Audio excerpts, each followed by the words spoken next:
So hi everyone. So this event is brought to you by DataTalks.Club, which is a community of people who love data. We have weekly events. This event of one of such events, and I think this 205K is no longer true. So there is more. But anyway, so there's a link in the description. You can click on this link and check all the events we have in our pipeline. And there is also a link to our Google Calendar. So if you want to get notified about all our events, you can subscribe to that. And then, of course, there is this big red button with subscribe on it. If it's still red for you, click on this, and then you'll subscribe to our channel, and you will know about all the videos we have. And we have an amazing Slack community where we talk about data things. So join that if you haven't. And during today's conversation, you can ask any question you want. There is a link in the live channel, so it should be pinned. So click on this and ask any question you want, and I'll be covering this question during our interview today. So I think that's it from me. So let me pull my notes. And are you ready? Yeah, absolutely. Okay, so and I'm ready as well. So this week we'll talk about machine learning researchers and machine learning engineers, and we will talk about what they can learn from each other. So we have a special guest today, Mihail. Mihail is a double founder. So he's a founder of a machine learning consultancy company. This company helps with solving tough business problems. He's also a founder of Confetti.ai, which is an educational platform for learning data science and machine learning. Before that, Mihail was worked as a senior machine learning scientist at Amazon Alexa. So welcome. Thank you. Thank you. It's really great to be here. I'm a huge fan of your work, Alexei, and also of the DataTalks.Club. So really happy to be here. Yeah, thanks for your words. So before we go into our main topic of machine learning researchers and machine learning engineers, let's start with your background. So can you tell us a few words about your career so far? Sure. So I've been in machine learning about close to a decade now. And my entry point into machine learning was more from the academic standpoint. So I studied computer science and AI at Stanford. And in addition to just ordinary coursework that I did while I was there, I had the really great pleasure and fortune of working in the NLP group. So I worked with a lot of the really big names in NLP in the world, including Chris Manning, Chris Liang, Chris Potts, and Dan Jarabsky.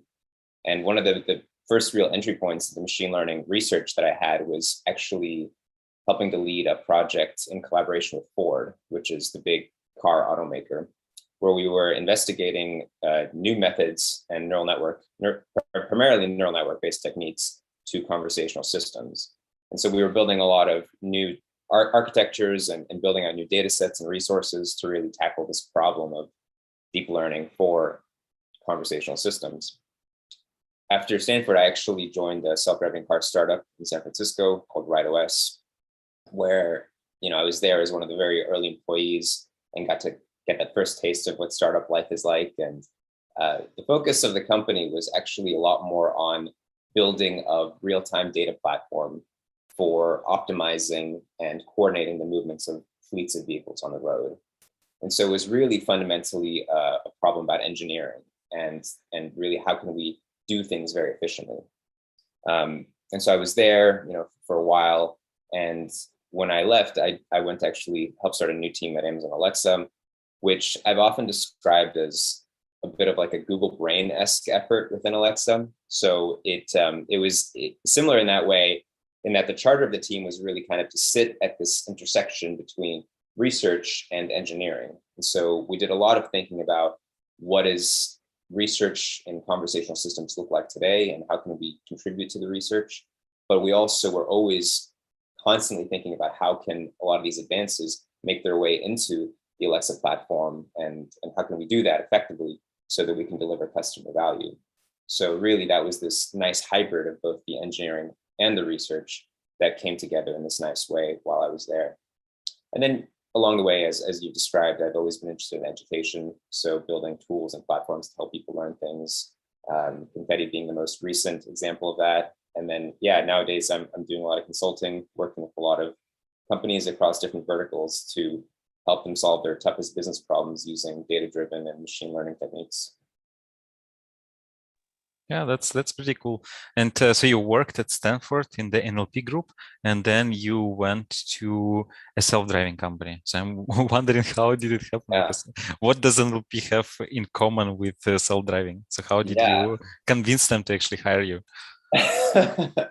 uh, that question they would maybe have to answer. How they picked me, I don't know. But from a problem domain standpoint, I think you're right in that there doesn't seem to be as much overlap in some ways. I would agree that there's fundamentally, they're very different problems. Though I would say that they're like when you think of self-driving compared to NLP, the difficulty of the problems, they do have a very similar characteristics. I mean, they're both very long tail problems, right? Where a lot of the complexity comes in everything that happens after you've achieved 80% accuracy. I think that in NLP, as in self-driving vehicles, we can do pretty well on 80% of the phenomena, but really the hardest part is everything that happens in that long tail. And so those characteristics make them very similar.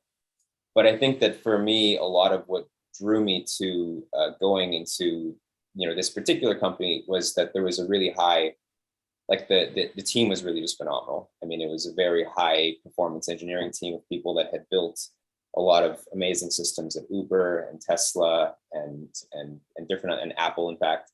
And so I'm sure we'll get into this, but a lot of what I've been thinking about coming out of research was like, how do I become a better engineer? And so I felt like I should just throw myself into some really hard engineering problems and work with some really good engineers to become a better engineer. And so that was a lot of the motivation there. Was it your biggest problem when you were transitioning from academia world to industry world, like this engineering aspect, or was it something Yeah, else? that's right. That's right. So I think that when I was at Stanford, we were solving a lot of interesting problems, and I think we did do a lot of interesting research, that I'm really happy with. But a lot of the times when I was working on things, I felt that my engineering chops were maybe not the level where I felt I was doing things as effectively or as efficiently as I could. And so there was an element of, like you're doing things and you're building things, but maybe at times I felt like even as I was setting up some infrastructure, I was kind of fumbling through it a little bit. And that felt it's not just that, maybe the code wasn't the cleanest, which research code tends not to be the cleanest. I mean, it's not known to be the cleanest. And, that's maybe not appealing from an aesthetic standpoint. I think that the bigger problem for me was that I'm a very relentless optimizer with time. I like to do things very efficiently and effectively.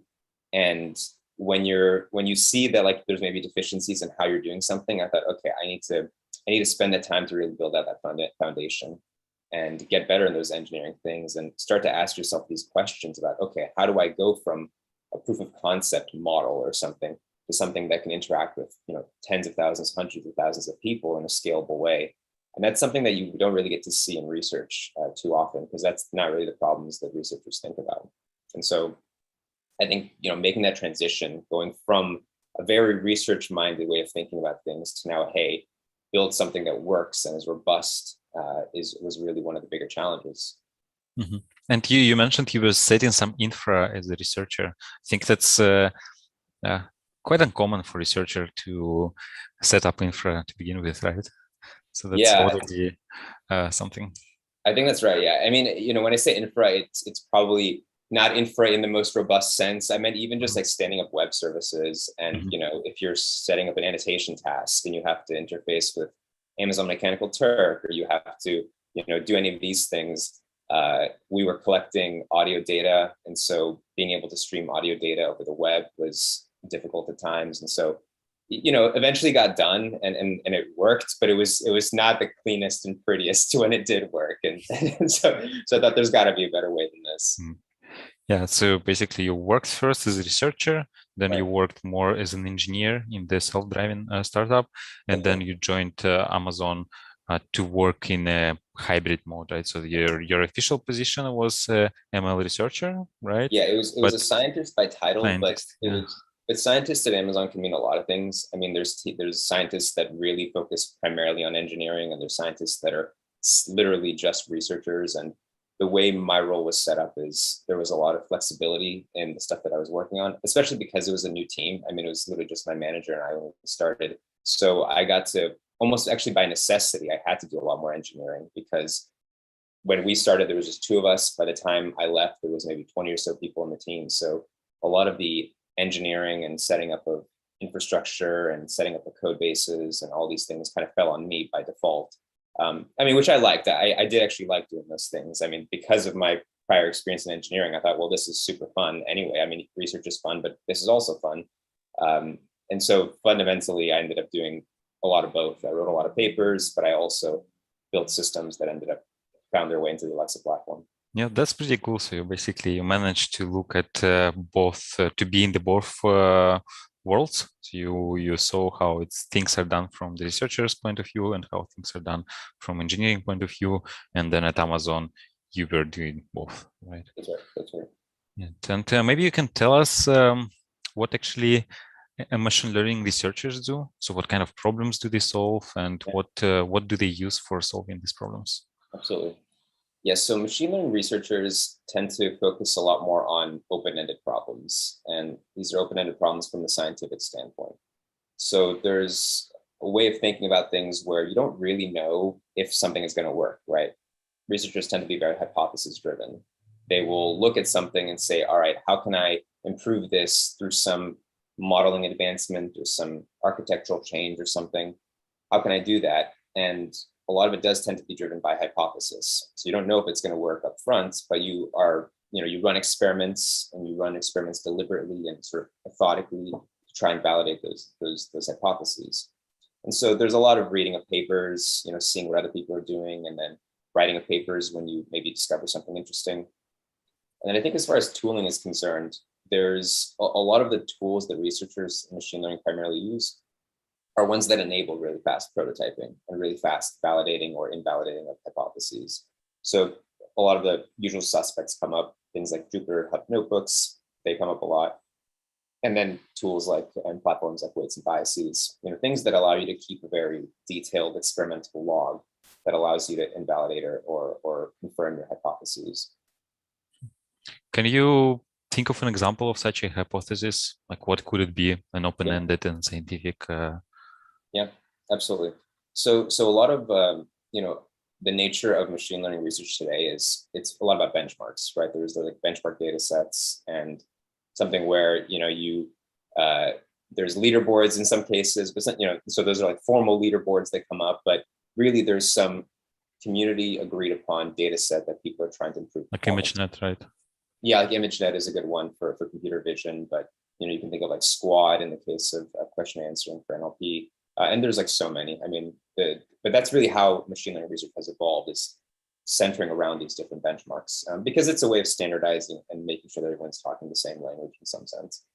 And you can imagine that when you're trying to improve the performance on these data sets, sometimes even just by really, really small amounts, you might say, okay, this existing architecture uses, this one particular, this model uses one particular kind of architecture. What if I use a special kind of cross attention between maybe the encoder and the decoder of something? And does that allow you to maybe propagate some information from the encoder to the decoder so that then downstream you have an increase in performance? And so you might, try that. You might build your model in such a way that you try and capture some of that signal and then see if it works. I mean, it's a lot of this kind of thinking through about these different architectures. So if it works, you publish a paper, and if it doesn't, what happens then? Well, then you're back to square one. Then you're back to the drawing board a lot of the times. But I mean, I think that there's, it doesn't always have to be squeezing out like a half a percentage point by getting that perfect architecture. There's some papers that I've written in the past where we were just showing that you can use really simple things to do maybe comparably well as much more difficult architectures. And so there's even a line of work that's about how do I reduce the complexity of something without giving up on performance. And that can be reducing complexity in terms of the architecture, or reducing complexity in terms of the model size, or anything like that. But yeah, fundamentally, if you can squeeze out percentage points of improvements and you write a good story, that ends up being a paper most of the time. Yeah. And how do you need to, where do these open-ended questions come from? So do you have to come up with them yourself? Does your professor tell you about them, or you work with, I don't know, companies from the industry? Right. Right. How do you come up with these problems? Yeah, there's different ways. I think in the early parts of a researcher's career, I think it's always very common to start by just surveying what's out in a field, right? So nowadays, I think a lot of researchers have done good jobs of literally producing survey papers where they talk about the high level problems that a certain field is talking about, and that's and they'll include all the relevant citations, and then you'll end up doing. I mean, if you read these surveys, especially when early in my research career, is you just do what is effectively like depth first search through the citation landscape, right? Where you're like, okay, here's a paper, here's a bunch of links. I understand this. I don't understand this. Okay, but this links to something else. And you just kind of go down this rabbit hole of how are people thinking about problems and what have they thought about before? And if you do this enough and you keep kind of going down this rabbit hole, eventually you get a really good sense for what's the state of the art look like today. And sometimes you'll discover that something that maybe you're hypothesizing or thinking about doesn't yet exist, or maybe you'll see that someone sort of thought about something similar in the past, but maybe they didn't flesh out this one particular detail. And so then you think, maybe what if I combine what I'm thinking with maybe what they're thinking? Can we, is there something new to come out of there? Like this So I think part future of, work section, right? yeah, exactly. Future works. A lot of the times, I think that's one fantastic aspect of research is if you go right down to the, typically the end of a paper, they'll have the conclusion and they'll have like 3 or 4 open questions. We'll just say like, hey, we did really awesome work, but there's like a few things we're not so sure about. So maybe you guys can like think about this in the future. And so then that's actually a good place to find motivation as well. But then, also depending on how hands-on the researchers that you're working with are, they can also just give you ideas, especially early in a researcher's careers. A lot of professors will have their own agendas and kind of a broad class of things that they're thinking about. And so they're happy to share that because that's why they hired you, right? In some sense was to pursue a lot of their own research questions. Yeah, so basically you're there on your own, right? So maybe there are some tips coming from your supervisor, from the professor, but you're doing this breadth first search yourself, right? You're reading these papers, you're trying to have a picture in your mind. What is the state of the art, right? So it's all on you. That's right. Right? So That's you right. have a lot of independence there. Which is a blessing and a curse. A blessing and a curse for sure. Yeah. Okay, and so you did this for some time, and then you joined this startup, self-driving startup, and you worked as an engineer. So what do machine learning engineers do? What kind of problems do they solve, and what do you do? What do they use for that? Yeah. So unlike the sort of open-ended questions that researchers tend to think about, machine learning engineers tend to be more focused on the full machine learning lifecycle. So a lot of what they think about is, whereas a researcher might train a model and their work is done, they might say, okay, I have my pickle file, I have my binary, whatever, that's it. And maybe I've confirmed or invalidated a hypothesis. An engineer is really responsible for maybe going the next step and saying, okay, now that I have the model, how do I handle all the other aspects of making a fully fledged system that uses machine learning? And so, that systematic aspect has a lot of things that fall under the purview of it, including deployment, right? How do I scalably deploy something? How do I make sure that there's uptime? How do I monitor that something is working all the time? And so a lot of it really does have to do with those engineering aspects. I mean, machine learning engineer, of course, there's engineering that it's involved in that. But I think that in some sense, the machine learning is the way the field has progressed. The machine learning aspect of it has become actually an even smaller part of the role. Nowadays, you might only have to do 20% of your time on machine learning, if even that, and really 80%, the heavy lifting is the engineering. And so when I think about tooling that falls into ML engineers' toolkit, there's some of the usual suspects around modeling. I mean, you're almost certainly going to be using PyTorch or TensorFlow or some high-level modeling library. But a lot of your toolkit is also going to involve these more traditional engineering tools, right? Docker to help with reproducibility, or being very comfortable with the cloud provider to deal with cloud infrastructure, whether that's AWS or GCP or Azure or whatever. And then being very comfortable with a web framework, right? Something like Fast API or Flask, depending on the language that you're using for your backend services. And so it's really this combination of some machine learning, maybe not as much now as it was before, but then a lot of engineering. Okay, so researchers, they ask themselves open-ended questions, they come up with hypotheses, they test them, and then maybe if it works out, they come up with a better architecture. They have this pickle file or model file, PyTorch model file, whatever.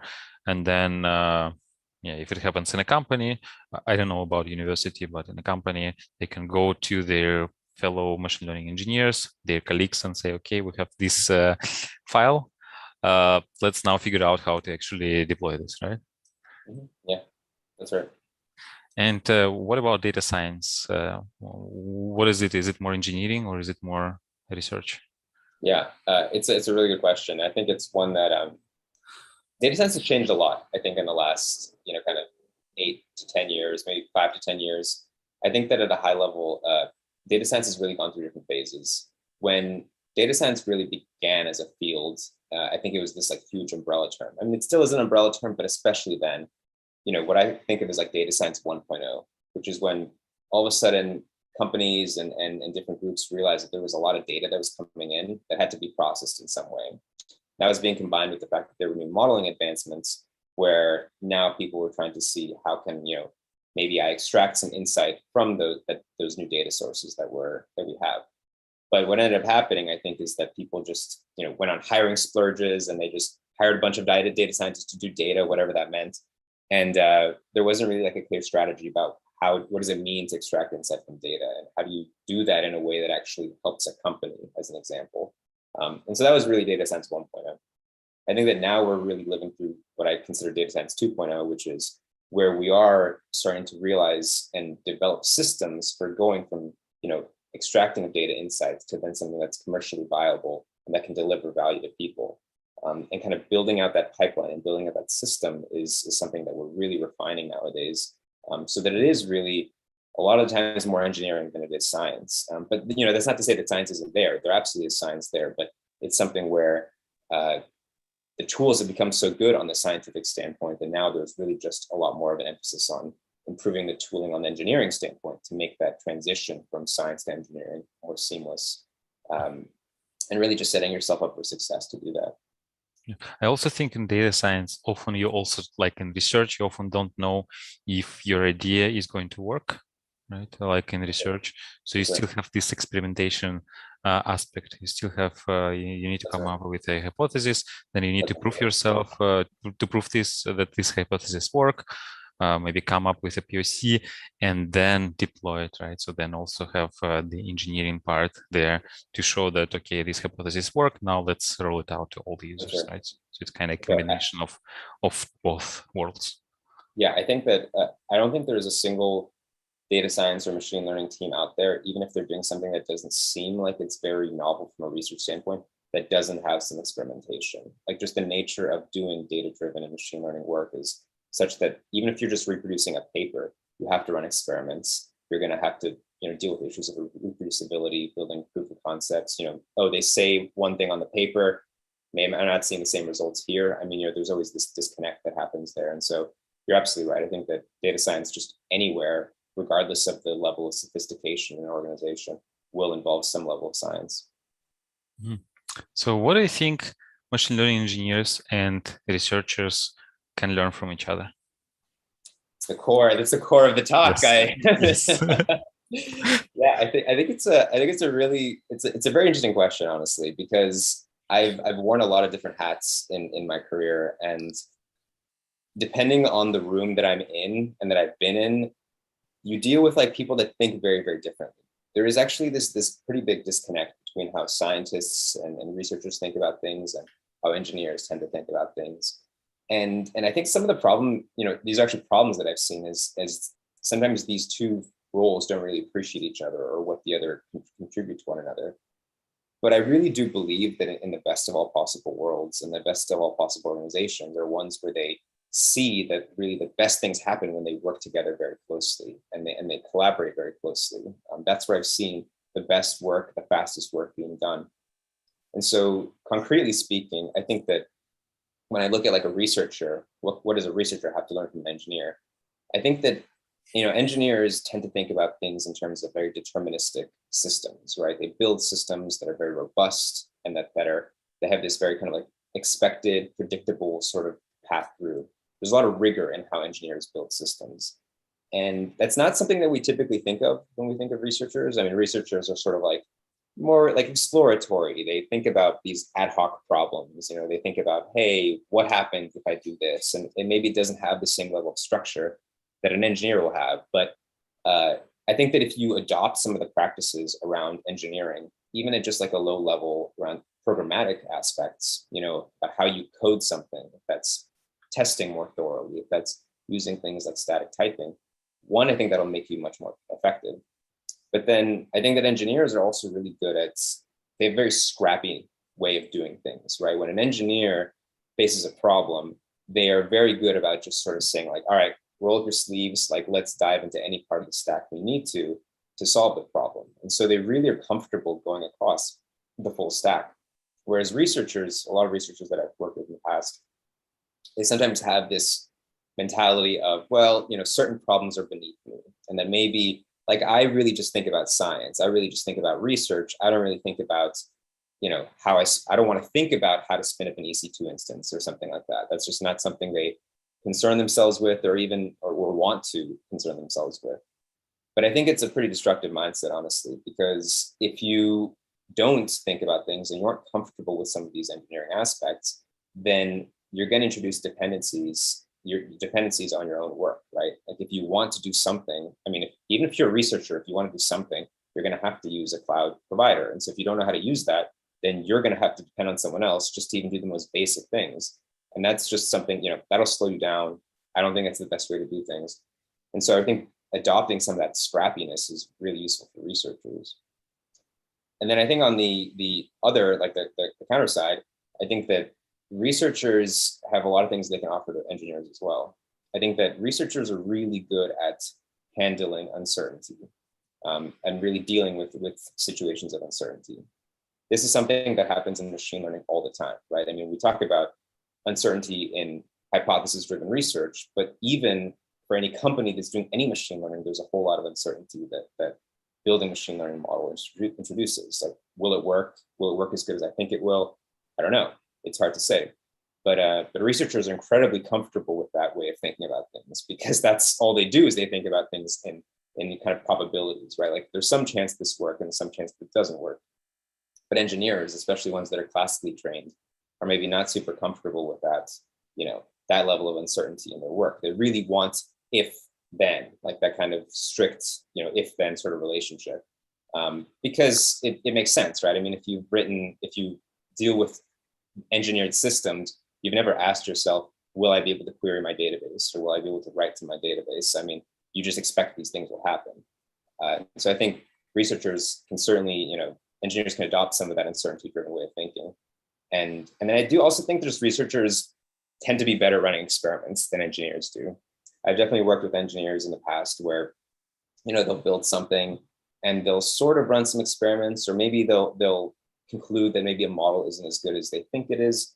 And really it's just because they're coming to those conclusions because they haven't maybe been as deliberate about hyperparameter tuning or refining, some aspect of the model, which researchers are super good about doing that. I mean, they, maintain very clear experimental logs. They'll make sure that when I say that this hypothesis doesn't work, like you can be pretty certain that there's confidence intervals, we've calculated p-values, all these things.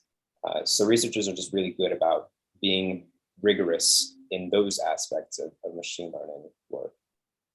Yeah, I remember when I was going from being a software engineer to being a data scientist, I really struggled with maintaining this experimentation log. I had such a mess, and it was just too difficult to find out what's going on. Yeah, so you said that what researchers can learn from engineers is for structuring your projects, also including code, like have some structure there and not like it will help you have less mess in your code. Then be comfortable with stepping outside of your comfort zone. So you don't say, okay, I don't know how to do this. You can just try different things, and this way you don't depend on others. You don't wait till somebody comes to you and helps you to press this create instance button on AWS, right? That's two things that they can learn.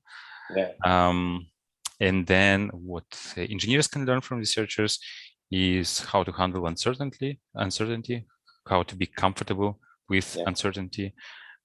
So it's not always if then, right? It's not always a set of strict rules. There are sometimes uncertainty, and they can learn how to be good with experiments, how to maintain this experimentation work, right? Did I miss anything? I think that's right. Yeah, that's right. And you also said that so there is a lot of disconnect between researchers and engineers. And I imagine that especially if you're at university, you don't always have industry partners. And it's also very like you're working independently. You have like 100 papers. You're doing this breadth first search there, right? So you start living in your bubble, right? And you don't necessarily have this connection with the real world, like how things are done in the industry. And then when it comes to engineers, they also don't always work with data scientists. And then you said, so they don't necessarily appreciate what each other are doing, what the others are doing. And the great things happen when you put them in one room, right? So maybe can we talk about that a bit? So how can we put them together in one room? So how can businesses and organizations, take them and take best from their efforts? I mean, I think it's a hard problem, and it's not one that I think any organization has really solved completely, because part of the work in doing that comes from a cultural aspect, right? I mean, if you imagine that researchers are accustomed to being with researchers in the same room, or maybe by themselves in their own room, and then you have engineers that are so accustomed to working with other engineers. I mean, they're really just fundamentally different ways of thinking about things. And I do think that there's a certain aspect where leaders that oversee these kinds of hybrid organizations do have to make an effort to encourage, this cross-pollination, right? And making sure that people do understand that there is value that it comes from each of the other organizations. I mean, I've definitely been in teams and worked with teams where there really is like almost, I wouldn't say like strong resentment, but there is like a resentment where like, oh, an engineer talking about like a data scientist, or a data scientist talking about an engineer, and they're just like, oh, like what are they even doing? Like they don't really know what they're talking about, or they're all they do is they don't even like write good code, and so there's really that kind of level of those types of attitudes sometimes. I mean, they're not always that toxic, but at a more kind of lower level, sometimes they're just, I don't really get what they do, and I don't know how they do it. So I think part of it is cultural, and I think that you have to encourage cross-pollination within your organization, where you put people in situations where they work together. I think that different organizations have tried over the last 5-10 years of the progression of data science and machine learning. They've tried different models for how to integrate machine learning into an engineering organization. And I think there's a few models that I feel like I've never seen really work. I mean, I've seen a number of different models, places where I've worked. A few models that I haven't seen work really well are where you just like silo off like the researchers from the, silo them off from the engineers. And they literally create this almost separate units. And you kind of think, all right, well, maybe they're doing this because on a lot of places, having the strict lines make it clear what the responsibilities are, and that's great. But I think that in practice, what that ends up doing is you get this like throw the model over the wall kind of approach, right? Where you have a researcher that builds something, and they built it, and they're like, hey, engineer, go handle this. Engineer gets the model, they write some inference code on top of the model, they deploy it, model isn't doing well. Someone starts yelling at the engineer. The engineer says, oh, well, I don't know what's going on here. I don't even know what the model's doing. Goes back to researcher. Researcher says, well, your inference code is wrong. Or did I even give you the right pickle file? I mean, so there's all kinds of latency and just like bad stuff that happens when you really separate these two roles. What's worse, engineers sometimes want to, instead of using, let's say, if researchers wrote code in R, they want to rewrite it in Java, right? And when you rewrite the code from R to Java, things break, right? And then when it happens in production, and then the researcher says, okay, but you know what? Like this piece of R code is actually, I have no idea what your Java code is doing, but it seems like maybe this part is not correct, right? And then the research, Yeah, the engineers think, okay, like, what is that even that? Like, why do you use this funny language? all true. I've seen these things happen. I mean, honestly, some of the funny stuff I've seen is I remember being in like a debugging session where literally we were taking like we were hashing model files to make sure that we were passing the right model file, from one place to the next. And so you're literally looking at like the byte representations of something to make sure that there wasn't that somebody had maybe used an earlier version of a model or something. And so, even funnier stuff like that. But yeah, so I think that this kind of siloed off approach is really bad. I mean, because it reinforces the exact disconnects that tend to happen. I think that the far better approach that I've seen in organizations is one where they are, especially from a business standpoint, when they are just like embedded right next to each other, where you have engineers and researchers working together hand in hand. I think that, so literally like this is typically in the context of like a product, you'll have the scientist and the researcher literally in the same room or in the same kind of office space working on things. And so you can imagine that introduces a lot of speed. I mean, there's not as much of a communication latency.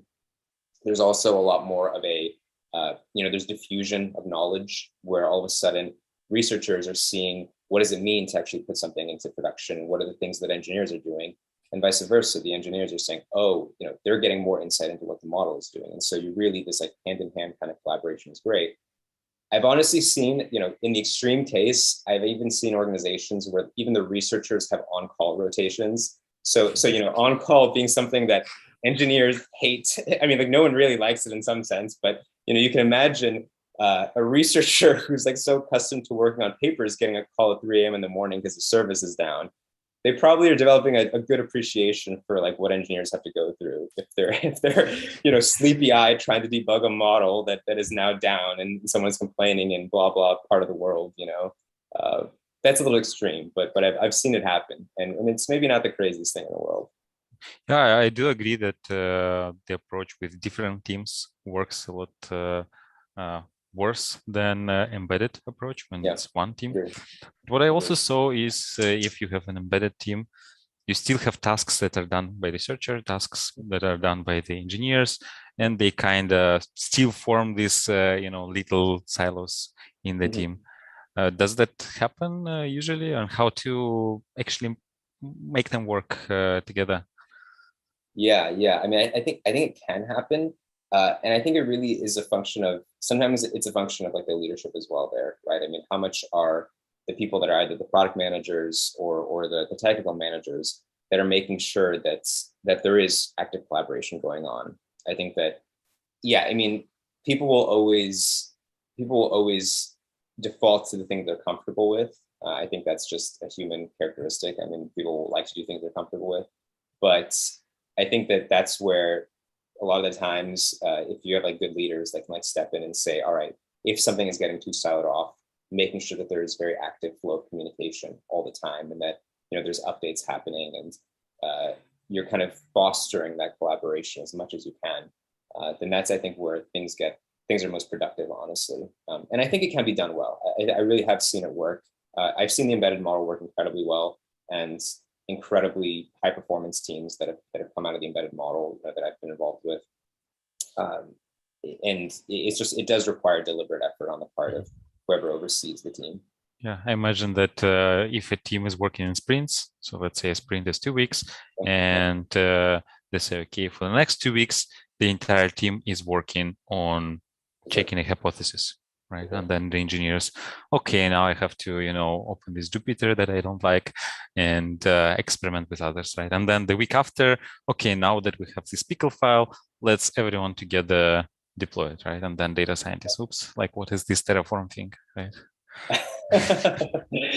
Yeah, I mean, we joke about it, but I think that's absolutely right.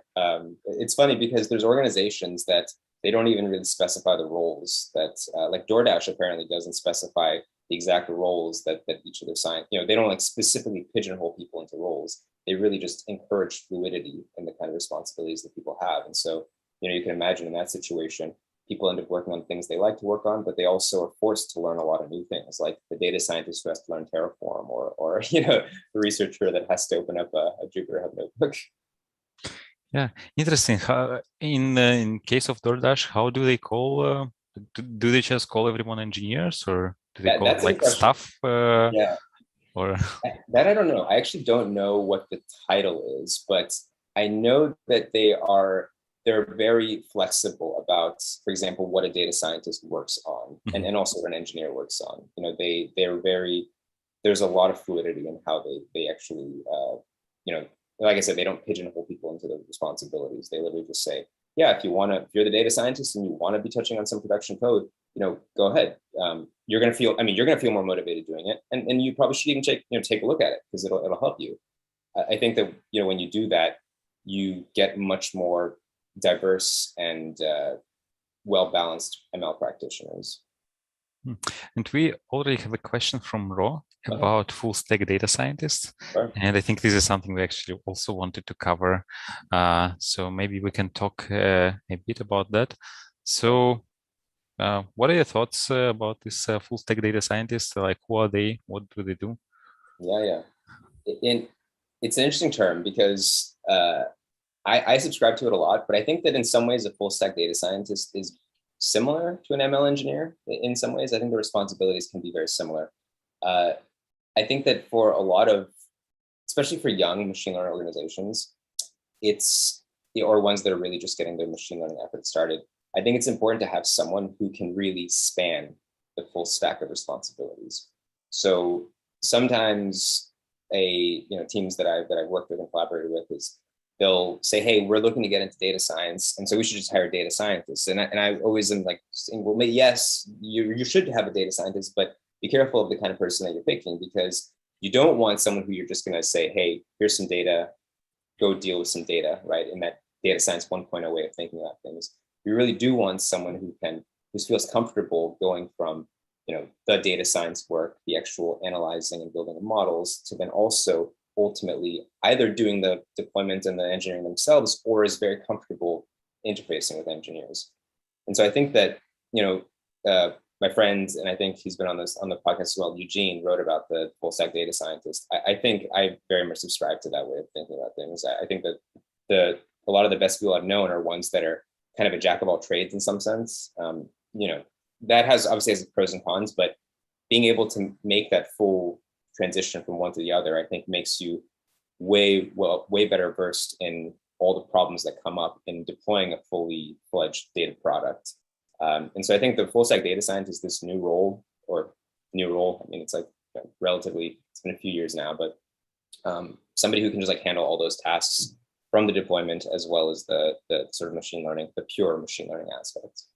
So they are more engineers because they can just go ahead and do whatever it takes to I don't know, to deploy or to test something, but they're still also data scientists. They still need to experiment with different things and maybe be able to train a model, be it a regression model, be it a classification model, be it I don't know, image classification or visual classification.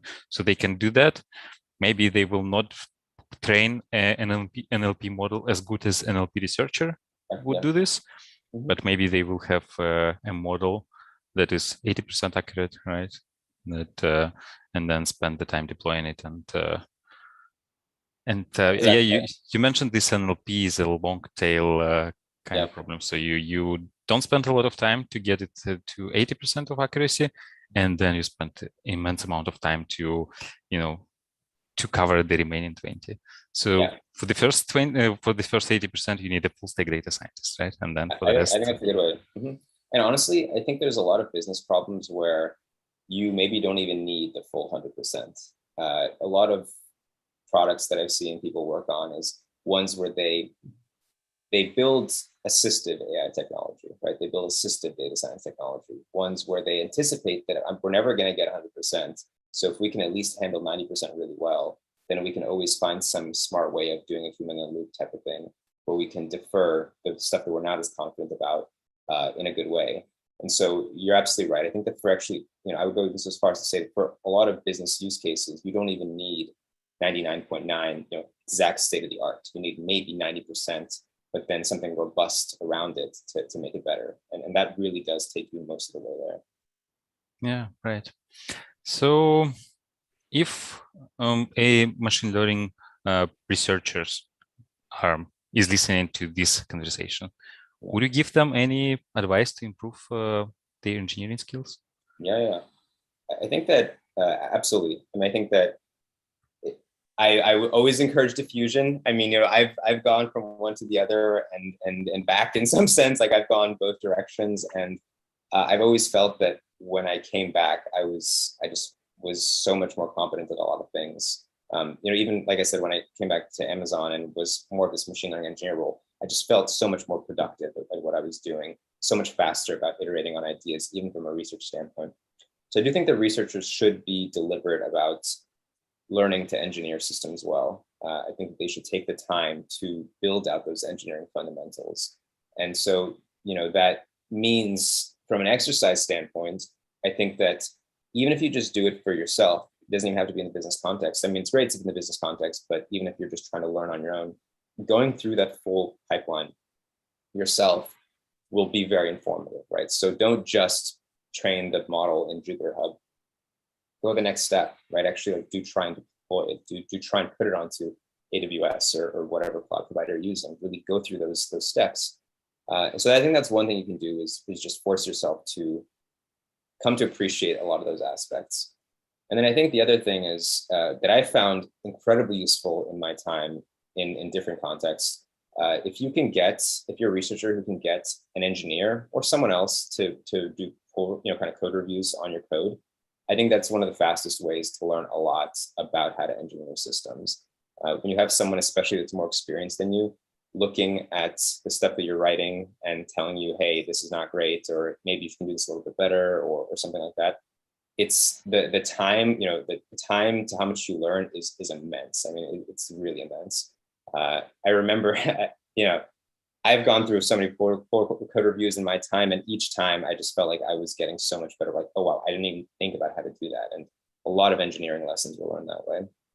So it's basically asking somebody to sit with you together and go through the code line by line, not just okay, check my pull request and looks good to me, right? Okay. Yeah, not that. Good job. Not like when when you have your friends who you just want to merge something into master, and you say, hey, can you just okay, fine, yeah, here goes. No, literally someone who will destroy your code in some sense. Real. I mean, like not literally, but I'm saying someone who will constructively help you build it out. Yeah. Okay. So first, you said be deliberate about learning engineering. So it's not like don't treat it as a afterthought. Okay, let me first do this hacky thing, and then let's see if I ever need engineering. And then the second is get somebody to sit with you and review your code. That's right. Okay, and likewise, if there is an engineer listening for this podcast right now, what advice would you give to them to improve their to be, I don't know, more research minded? Yeah, I think that part of the building of the empathy there also comes down to understanding how researchers think. So I think that for engineers, if you can take the time to even just read some papers and start to see how researchers think about problems, you'll immediately start seeing what is like a research responsibility really involve. I mean, how do researchers think about problems, and how do they think about approaches to problems? Even if you just understand the structure of a paper, you can see why experiments are done in certain ways, and what does it mean to really very deliberately and methodically run an experiment to validate a hypothesis, right? And that's something that engineers that have never read a paper don't really understand. Like, what does it even mean to really do research? I think papers are a fantastic way to do that. And then I think if you really want to go the next step to really understand how to run and how to build, how to do good research and how to be more research minded, is if you do go through the exercise of trying to improve on the state of the art of something, right? I mean, even if unsuccessfully, if you take a state of the art model and you say, well, I'm going to try and improve this a little bit better, going through that exercise of trying to add something new to the architecture or try X, Y, or Z thing. And it's not just about adding the modeling aspect, but then going through the process of like setting up your system so you can run experiments, and then keeping track of those experiments and going back and saying, well, maybe this didn't work. How can I do something else? Going through, I think, that exercise, in the same way that for researchers doing the engineering exercise will teach you a lot. I think going through the research exercise will also teach you a lot about uncertainty in work and how you can do things in a way where you keep track of things very well and iterate on things constructively. And by improving state of the art, I don't think you mean like going there and beating the first position in ImageNet, improving top one accuracy. That would be great. I mean, if you can do that, then more power to you. But yeah, I mean, I think like just trying to get to the point where you're even just taking a state of the art system and even like fiddling with it a little bit, right? To see what does it mean? Like, how hard is this really? If I took something off of the Transformers library or something, which is supposed to be state of the art. I mean, first, can I reproduce the state of the art? And two, what happens if I start like adding a thing here and there? I mean, great. If you can build if you can train state of the art systems, and that's fantastic, then you maybe have another job waiting for you somewhere else, DeepMind or whatever. But even just trying to pull it and see what does it mean to have a state of the art system is also informative. Yeah, and it probably maybe doesn't have to be state of the art worldwide. It can be just a state of within your company, right? So there is maybe a model, I don't know, a recommender system or some classification. Then you can try to figure out what's going on there and how this thing is working. And maybe you'll notice some things that could be improved, and then you can come up with a suggestion and then try to improve it. And this way, of course, you need to track everything, track your experiments, and then to be able to show later to others that, okay, I actually tried this and it works. Here is the experiment. Let's now integrate this into our system. Let's improve it, right? That's right. That's absolutely right. Yeah. And your first point was about reading papers. But I remember how for me, like I was a Java developer, and then I got into masters. And then like I was doing my master thesis, and then I needed to read papers. And then I opened this paper, and it's a lot of math. The language is so boring, like it puts me to sleep, because academics like to, that was my impression. I don't know if it's true, but sometimes they're written in a language that make it sound more complex than it should be, right? So how do you actually go about reading these papers when half of the symbols on the paper you don't understand? So maybe you'll recognize sigma for for some, but for others, yeah. So how do you do that? That's right. Yeah, your researchers are definitely guilty of that. Not even from a joke. That's actually very true. I think because this is like a whole separate topic of conversation around how you get something accepted into a conference and how do you maybe inflate something so that it's a little bit, so it sounds cooler, and you add the math to make it seem cooler and more sophisticated than it is. That's a whole separate topic of discussion. But you're right. I mean, I think that especially if you don't come from that world, these papers can be very dense and very difficult to read. I think that there's alternatives. I think that one thing that's really good that has happened because of how popular machine learning has become is people have gotten really good at summarizing and trying to create their own understandings of papers. And so you have a lot of great tutorials. Sometimes they're interactive, even tutorials that people have written for a lot of models and papers about models. So if something is too dense for you in its raw form, like in the primary source, then there's certainly secondary sources that people have written they're I think done well and explained well. And then I think that the other thing that can help is, if you're committed to going through that exercise, then I would collaborate with the researcher. I mean, I would pull in a researcher to say like, hey, if something doesn't make sense, what does this mean? Like, I get the sigma, but like, can you explain what this is doing? And kind of adding that layer of collaboration will also just be good for team building. And that's what researchers are supposed to be good at. They should be able to give you insights. As far as the boredom is concerned, that question, that aspect is a bit harder to solve, whether or not you find it boring. Yeah, so basically like the same advice for researchers to pull in machine learning engineers or engineers to do code review. You can actually apply here the other way. So just get a researcher and try to read the paper together and ask them to translate this thing for you, right? And ask questions. Okay, cool. And also I think now many papers actually have code either from the authors or somebody tried to reproduce the results and put the code somewhere. So I think that for engineers could also be helpful. Like maybe engineers understand code better. Although I'm not sure if this code is written by researchers, if it's actually the case, could be difficult to understand maybe. But I think, yeah, so probably going through the code could be even easier than. If you find a good code base, absolutely. But big caveat to the people that are listening is, and this is something I've seen in my career, and I've always, whenever I work with researchers, tried to get them out of this mindset is research code is not the best in the world. It can be stale, not updated very frequently. And yeah, good luck. So if it's almost like if it doesn't work from the first go, good luck diving into it and trying to understand what the matrices are doing and what each represents. The translation is a whole separate issue. Yeah, right. So let's say somebody is listening for this podcast, but they're, I don't know, doing their bachelor and they're thinking, okay, should I go to industry and work as an engineer, or should I go to get a master's and then do a PhD and do research? Yeah. So do you have any advice for people who need to decide what they like more and how they choose, basically? Yeah. I think it's something where one of the most important things is really to be introspective. I mean, you really have to ask yourself, like, what parts of these problems am I most interested in? So if you understand what each of the roles is doing, right? If you understand that machine learning engineer, you'll be handling a lot more engineering nowadays, or if you're doing full stack data science, it's going to be a lot of engineering. If you're aware of those responsibilities, then that's important, right? So you first have to understand what are you getting yourself into in either situation.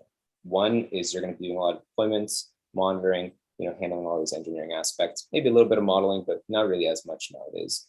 And then on the science aspect, you're really just going to be working in typically open-ended problems, a lot of experiments, the tooling might be a little bit different. Really, if you have to, if you understand that base level, here's what each role entails, then you can ask yourself, well, okay, is this something that is one appeal to me more than the other? I think in the ideal situation, if you're really early on in your career, I would say go and try and do a little bit of both, honestly, if you can. I think that one of the really great things about being early in your career is you have the flexibility to work on internships where you can, do things that maybe you will never do in your career, but that at least you can see what it's like to do that. Like I remember very early in my career, I did nano fabrication work in an electrical engineering lab where I was literally, wearing like a Breaking Bad bunny suit, literally growing carbon nanotubes. And I spent a good 4 or 5 months doing that. And I was like, this is cool, but it's not something that I can see myself doing long term. And so giving yourself the opportunity to try that, even just for a little bit, it's a pretty low risk way to see if something really resonates with you. And then if you can see yourself doing that farther along in your career. Yeah, I don't know if this is good advice, but what worked for me was I did a master's, and in Germany masters are free. I know that in the States it's not the case, but I needed to write my master thesis, and for that I needed to read a lot of papers, and I needed to experiment a lot. And by doing this for half a year, I realized that maybe this is not the thing I enjoy doing most. So could be a way of checking as well. Just go and do something. Like you don't have to do masters for that, especially like if it costs an arm and a leg. Yeah. Yeah, if you're at an institution that has the research labs, then I always recommend for undergrads to do research, even just to try it. I mean, most places have really good research professors, and they're always, if you're working with a PhD student, they're always happy to have someone to help. So if you just go and knock on a PhD student's door and say, "Hey, I can code pretty well. Can I do some research with you?" I've rarely seen someone say no. Yeah. Okay. I know we should be wrapping up, but I have one more question, which you will probably like. I wanted to ask you a few words about your project, Confetti. Sure. Yeah. What is it, and what is it for, and what is there? Yeah. So this is a project that a friend of mine and I started about a year and a half ago, and a lot of it, the motivation, it was born over like a dinner conversation once in the Bay Area, and really we came to this conclusion that we had been doing so much, interviewing, and we had gone through so many different parts of our career thinking about machine learning and the right machine learning role in data science. And we found ourselves sort of recreating and reinventing ways of doing things and ways of preparing for these things. So we've done maybe between the two of us like hundreds of interviews, and every time we found ourselves like kind of patching together different resources to understand, how do I prepare for this? What are the kind of questions that are going to be asked? And so when it comes to data science and machine learning roles, there's really not as easy of a way. It's not like there's not as standardized of a process for preparing for these roles. And not just from the interview standpoint. I mean, I think the interview standpoint is really important, and that's something that people, there's not good tools to do that. But then even just from your career standpoint, right? We talked about earlier in the conversation about data science 1.0 to data science 2.0. I mean, I saw that transition in the course of my career about how the role evolved. And so Confetti was really it's like a tool that we built to really kind of scratch our own itch and say, well, if I were starting today, what would I want someone to tell me about not only how I get a job in these fields, but what I should be thinking about going into a career in this field? And how do I, dispel and share that knowledge with other people, so that others don't make, so others can learn from my mistakes, which I've made more than my fair share of. And so Confetti was really this platform that we built to try and codify a lot of these best practices that we have learned over the course of our time around how do I prepare to be a machine learning engineer? How do I prepare to be a data engineer? What are the kinds of things I should be thinking about? What are the kind of resources I should be thinking about and using to learn?